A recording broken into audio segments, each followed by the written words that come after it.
Alright, so today is Thursday, December 26, 2019, and I'm standing here in front of the Whitby GO station in Whitby, Ontario, Canada.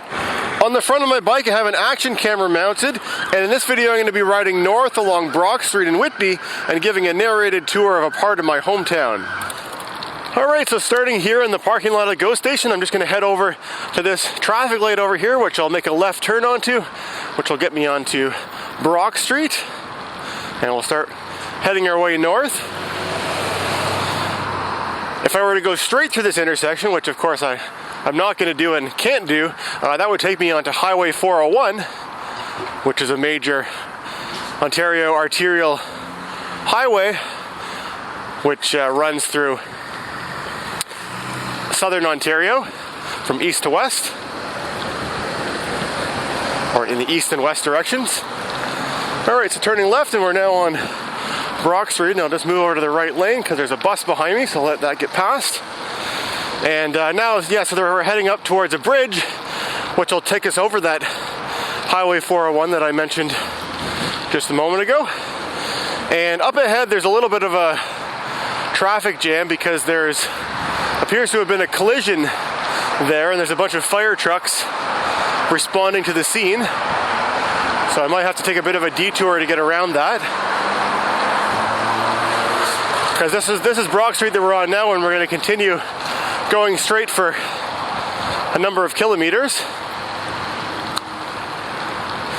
So it looks like they're directing traffic to go around here, but I think if I walk my bike, I should be able to use the crosswalk and get around the fire trucks. Some fun facts about the Whitby Fire Department. When I was growing up in Whitby, when we read children's books, the children's books would always tell us that fire trucks are supposed to be red. Let me just wait over here. But in Whitby, all the fire trucks are yellow, or they were, but they've now changed them to red. And I think the thinking was that yellow was more visible and perhaps a better color for safety. But they have since changed all those fire trucks to red. But the uniforms that the fire workers wear seem to be still somewhat yellow. Their hats are yellow. So some of that tradition is stuck around. Alright, so we're around that. So you can see that two cars collided with one another there. But now we're around that, and we're going to head north along Brock Street. And perhaps that collision there will mean that there'll be less traffic on Brock, which will make it a little bit nicer for cycling. This is not the route that I would typically take if I started from the GO station and wanted to go north in Whitby. But it's certainly more scenic and more things to point out along the way. Brock Street is one of Whitby's main streets, and actually once you get beyond Whitby, this road becomes Highway 12, which runs all the way north up to, I think, Midland or Penetanguishene, all the way to Georgian Bay. So it's kind of a cloudy, gloomy day today, although it's not particularly cold. It's sitting around 1 degree Celsius, and you'll notice there's not virtually no snow on the ground, so we did not have a white Christmas here in Whitby this year. And back there on the left, we sort of passed it, I didn't mention it, there was an old house there that's called the Lind House Museum, which is a house that was occupied by one of the earlier settlers of this area. So Whitby tends to classify itself as a town. It calls itself the town of Whitby, even though it has a population which is much greater than what you'd typically associate with a town. In terms of what it actually is, Whitby is a lower tier municipality, which is part of the regional municipality of Durham, which is what you'd call the upper tier municipality. It's also known as Durham Region. They usually shorten it to Durham Region. As I'm riding along, you'll find that the history that I'll be giving here is going to be probably more personal history than the history of the town, because I grew up here, and when I go past the building and it looks different than it did when I was a kid, of course, when I look at that building, that's what I see. I see, oh, well, that building used to be this, but now it's this. So yeah, it's kind of the history of the last 30 years and how this city sort of intersected with my life. For example, up here there's sort of these two plazas that have these two smallish sized grocery stores. The one on the left over there is called Freshco. It's a discount grocery chain. I believe it's owned by the same people that own Sobeys, which is another Ontario chain. And on the right, that green roof building is Dollarama, but when I was growing up, for many years, that was No Frills, which is another discount grocery store. It was a very small No Frills.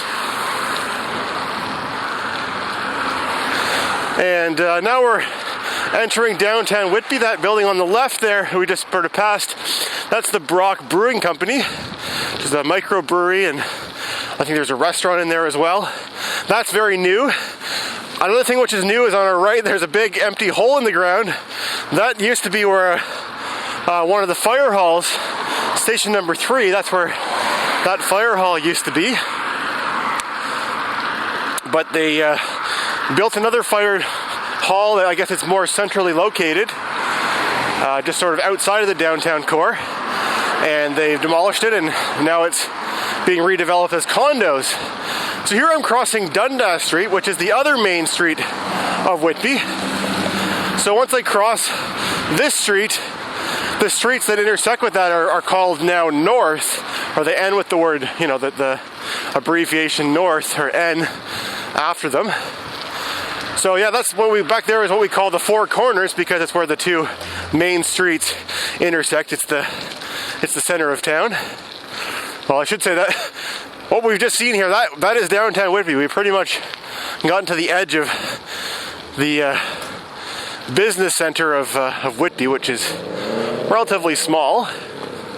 Whitby was a relatively small village or town for, probably 100 years, and then as Toronto started to expand and suburbs were built, there was a lot of subdivisions and expansion that happened out at this end of Toronto and on all sides of Toronto, and Whitby became more of a suburb. So the old original downtown couldn't really support the newer population, so a lot of the businesses and stores and things are scattered all around Whitby, and they're not centralized in that downtown area, which works better for suburban families because they're already driving their car to get everywhere anyway, so something they can drive to that's close, I guess, makes more sense for them. The downtown's actually changed quite a bit.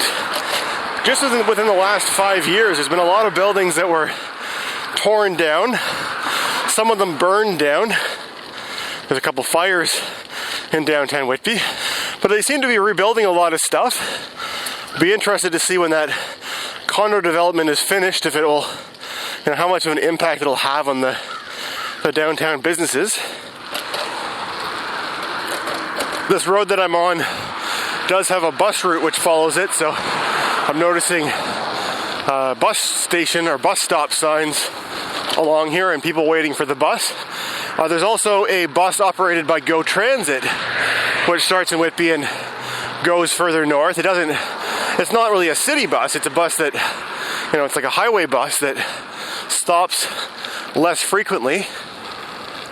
And the street here is called Maple Street, that we're waiting for it to change lights, but changed to green, and now it has. And up ahead we're going to be going under some railway tracks, and those are the Canadian Pacific Railway tracks. And the train tracks that were sort of behind us when I started the video at the GO station, those are the Canadian National, or the CN rail tracks. So there's these two main rail lines that pass through Whitby. So today is Boxing Day, which is the 26th of December, the day after Christmas. In Canada, it's a statutory holiday, which is known as Boxing Day.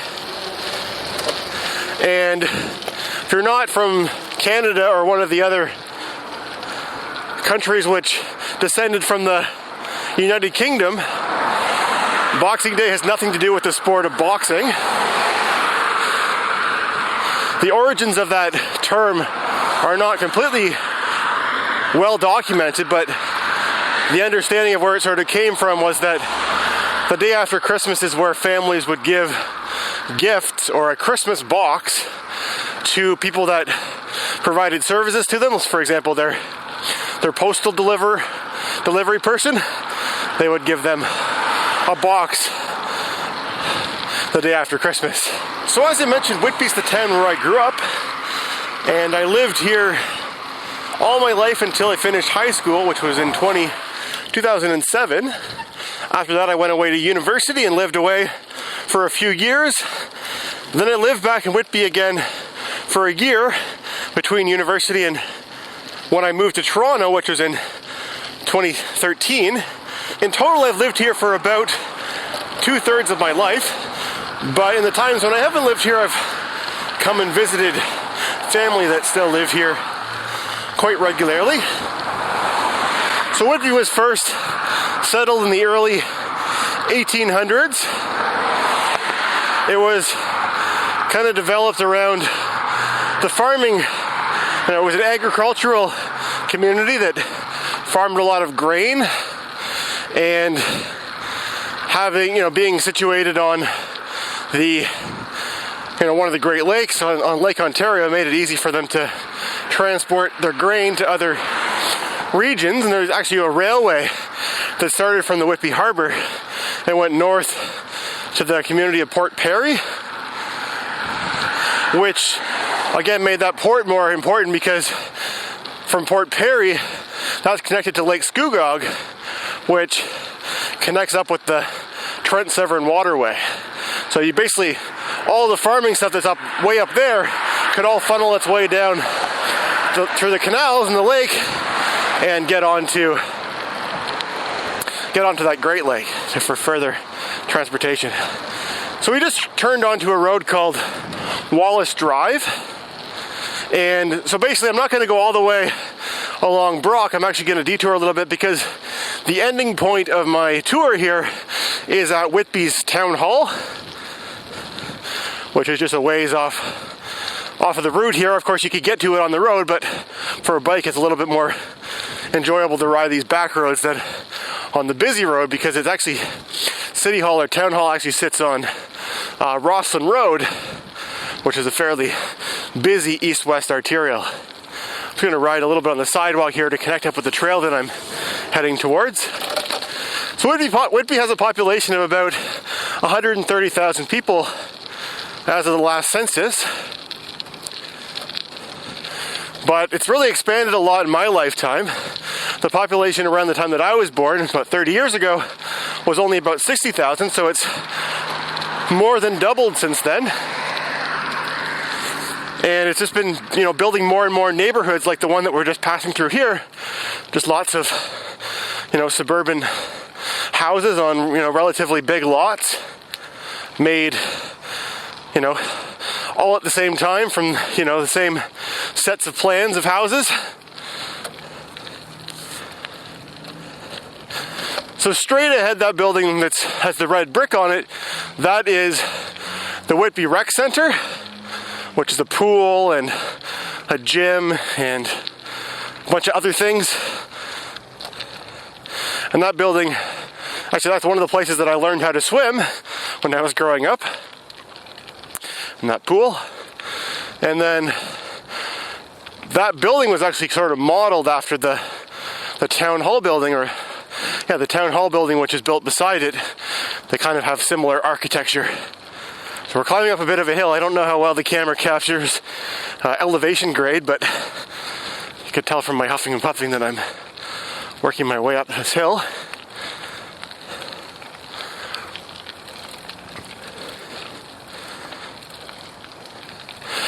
So I know this is a little bit of a change of pace from the narrated cycling videos that I've been making more recently in Toronto, but figured while I'm here for the holidays visiting family, it would be nice to try and make a video and show something a little bit different for a change. Variety is the spice of life, as they sometimes say. So yeah, right there, right ahead to our right, that brick building there, that is Whitby City Hall or Whitby Town Hall. And I believe that part of the building that we're looking at there, that's where the actual town council meets, where their council meetings are held. Alright, so that concludes my narrated tour of Brock Street in Whitby, Ontario. I hope you enjoyed joining me for the ride. I'll look forward to reading your comments in the comment section below, and thanks for watching.